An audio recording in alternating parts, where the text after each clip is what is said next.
nonsense and nothing over the phone. I'm gonna need you to get rid of all the leftover pizza boxes. The what? All the boxes left over from the pizza. All the boxes. Okay. Make sure you recycle the plastic like we talked about. Yeah. Did Jay reach out yet? Nah, Bob. He ghosting. What the this motherfucker doing? These things sweet now, cause I'm in here. It's all good. You about to get out on bail. No. Hey, yo, check this out. Need you to reach out to the producer. Let these motherfuckers know there's a release date for that new Netflix movie. Alright, Bob. It's crazy right now.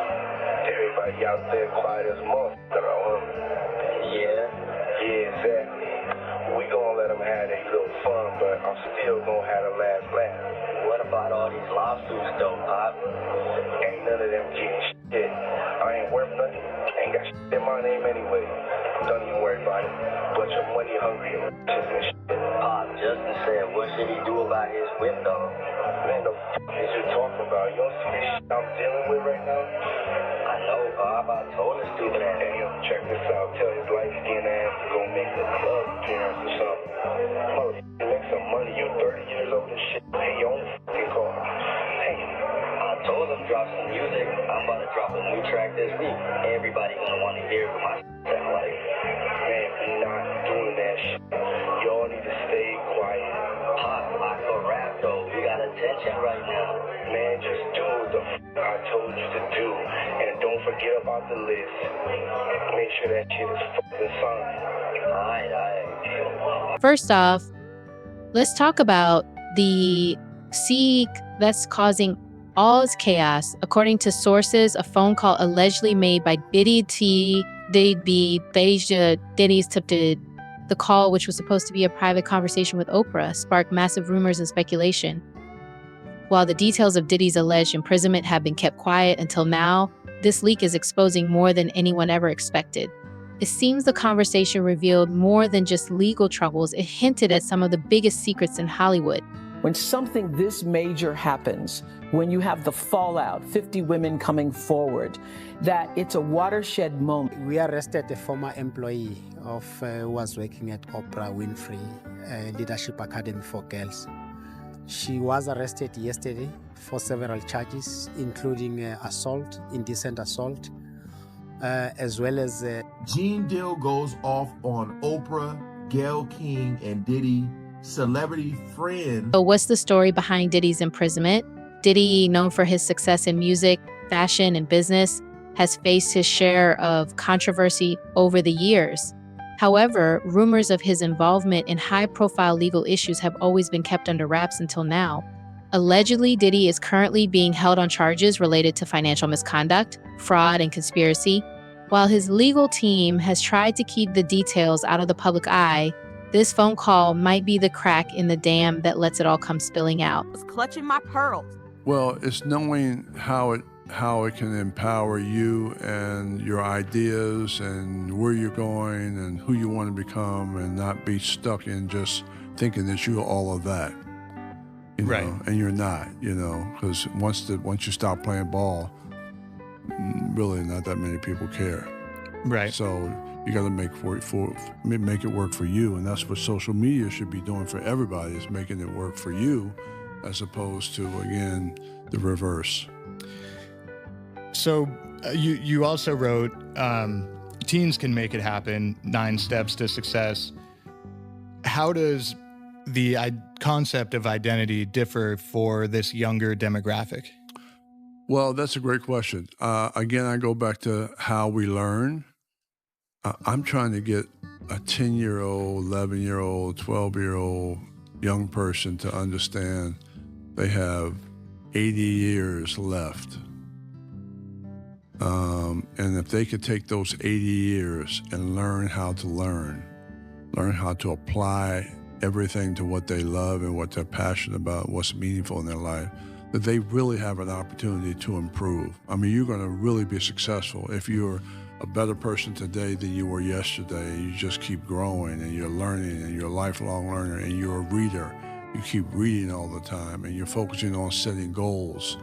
and you understand the process of success and how it works, and you're focusing on what you love, and you tie that to business, and you tie that to social media, you tie that to all those things that will empower you based on what's possible for you, and you have access to a global marketplace. And everything you learn from now on, you can begin to organize it through a cognitive ability to be able to download content that's relevant to your talents, to your skills, and to your passion. If I can get you to understand that at 10 or 11, man, that's a pretty good process for building and designing your own future. Yeah, I mean, changing the trajectory of someone's life at that age, I mean, you can't put a price on that. I mean, it's like you said, it changes them forever and can benefit them greatly. Yeah, and the process works, especially for, some athletes who are young. They start at what, 6, 5, and 4, and they learn the process of how it works. Yeah. And by the time they get 11 or 12, they're like killing them. Yeah. And that's when so it's the same process for me. It's trying to get young people to understand their empowerment at an early age. So similar question to sports, these young people now, I mean, I couldn't imagine kind of growing up with social media the way it is now back when I was a kid or a teen. Kind of similar question that we did for the athletes. How do these young people deal with social media when they can't necessarily start a business or use it for work? Well, I think they have to. It's tough. It's a very difficult thing when you're dealing with social media and you don't know what it does or the purpose of it or how it affects you, and the algorithms are set up and designed to hook you, and all of that. So I think you just have to, hopefully you have good parents who understand, how to monitor some of that. But again, it is a valuable tool because it has so much information. Again, I go back to not everybody's going to get this, but making sure you understand who you are so you can apply the information to your development and create something that you can control as opposed to it controlling you. And so that's an awareness process, that's raising people's consciousness about that, which we're trying to do in schools. And in students we do. I mean, we have a program in Mississippi that we're working on, and man, those young people they're in STEM programs, and they're smart. And boy, to be able to eliminate all the labels that they have to deal with, I mean, through this process of identity and understanding who you are, it's just really so rewarding to see the light bulb go off and not be defined by their parents and not be defined by their circumstances, which can be very difficult for them sometimes. Yeah, and that kind of answers the second question as well about, how do you educate parents and educators in order to help children, think more about identity first? Well, you have to have curriculum, and so you have to have the books and the content, the materials, and everything else. And then we set it up as a train-the-trainer program. So there is, there are projects in there that you're doing, and yeah. It's the execution of this work that you spend a lot of time on. How do you actually get it into a system that you can deliver to these schools and organizations, anywhere. So another great sports kind of reference right here: move without the ball, put your skills and your magic to work for you. The title itself, Move Without the Ball, signifies being proactive when, the spotlight isn't necessarily on you. Can you share a personal anecdote where you felt you were without the ball and in life, and how you positioned yourself strategically in order to get out of it? Well, I think when you stop playing, you're, first of all, as a ball player, you're used to people cheering you all the time, and you're spoiled and all of that. And so, man, move without the ball for me is going into the service, man, and having to clean latrines and, with a toothbrush and all of that, and really getting down and dirty around what life is could be, and what life was at that particular time. So that was move without the ball for me. Move without the ball for me was learning business. Move without the ball for me was traveling around, seeing the world. And then the beautiful thing about Move Without the Ball is that you know how to move with the ball, but you also know how to move without the ball. And that really has been my life, is learning how to move without the ball. And that without people, clapping and yelling for you because you're making some baskets, but to be able to be good on the court, but also off the court, you're just as good. So that's my hope and dream. I think that's where Kobe was going, He's trying to be just as good off the court as he was on the court in different fields because he wasn't playing anymore before his unfortunate mishap. So I think that's the key for athletes, because the athletes have it. They have the ability to be able to do that. They can process, they're smart, all of that. I don't know if they have the information a lot of times, but certainly they have the wherewithal to make it happen. And then what's kind of one of the most important ways athletes can maintain a sense of self and maintain a strong identity, while society might only view them through one lens?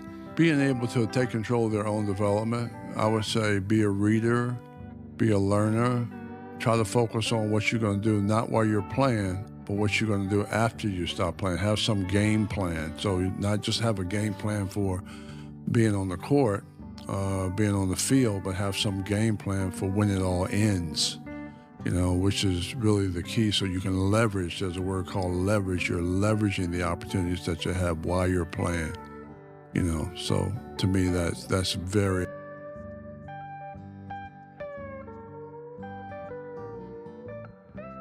This phone call might be the crack in the dam that lets it all come spilling out. Interview. Now, you're probably wondering, why is Oprah involved? Well, the leaked call shows that Oprah and Diddy have been in contact behind the scenes, possibly discussing the scandal and how to manage the public fallout. Oprah, as you know, has always been a powerful figure in the media and entertainment industries. Could she have been offering advice to Diddy on how to handle his current situation? Or was there something deeper, more? I remember Diddy said something about, hey, if y'all really, for the ones who really rock with me, he was saying, really, really rock with me. I think what he said by that is, for the ones who really know what I be doing and know that you were there to witness it, and I know what you did too. It's crazy, man. Because like I said, where is everybody at? All the people that was at these parties, where y'all at now? Back on the Art of Dialogue channel. I'll leave in the description. We ain't gonna waste no more time, man. Shout out to all the good humans. Let's jump right into it.